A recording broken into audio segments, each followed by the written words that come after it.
নানা নানি বিষয় নিয়ে তার খুব ভালোবাসার মানুষ তারা।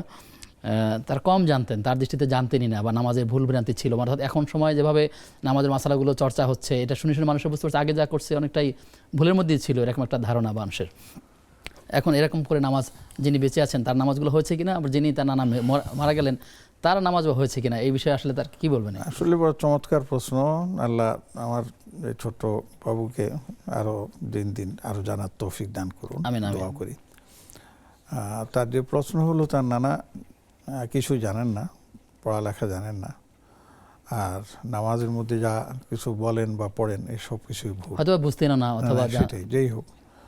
তো এই ক্ষেত্রে আমি বলবো যে নানা যে এখনো যে নামাজ পড়ছেন এই জন্য তাকে আমি ধন্যবাদ জানাই। আচ্ছা, একটা কথা আমাকে বলতে পারবেন যে মানুষটা বোবা, জি, মুখে তার কথাই ফুটে না, সে কি নামাজ পড়বে না? হ্যাঁ পড়ছে তো, পড়ছে। তার মানে সে নামাজের একটা সে তো মুখ নাড়ছে। হ্যাঁ, এটাই এর নিয়ম হচ্ছে, এটাই তাকে বুঝিয়ে দিতে হবে যে আমি কিছু একটা পড়ছি। এক, ২ নম্বর কথা হচ্ছে যে নানার বয়স ৭০ বয়স হয়েছে, তো কি হয়েছে, সমস্যা নেই। তো এখন আমাদেরকে নিজের করতে হবে যে নানাকে মুখে মুখে মুখে মুখে অন্তত সূরা ফাতিহা এবং কয়েকটা সূরা পড়িয়ে দেওয়ার চেষ্টা করতে হবে। চেষ্টা করতে হবে যেন শুদ্ধভাবে পড়েন। যদি একবারে শুদ্ধ নাও হয়, ঠোঁট বেজে যায়, মুখে বেজে যায়, একটু উচ্চারণটা আপনার অন্যরকম হয়, তবুও তাকে জানার চেষ্টা করা, এবং সেইভাবে তিনি যেন পড়েন। দোয়াগুলো খুব বেশির দরকার নেই, খুব বেশির দরকার নেই।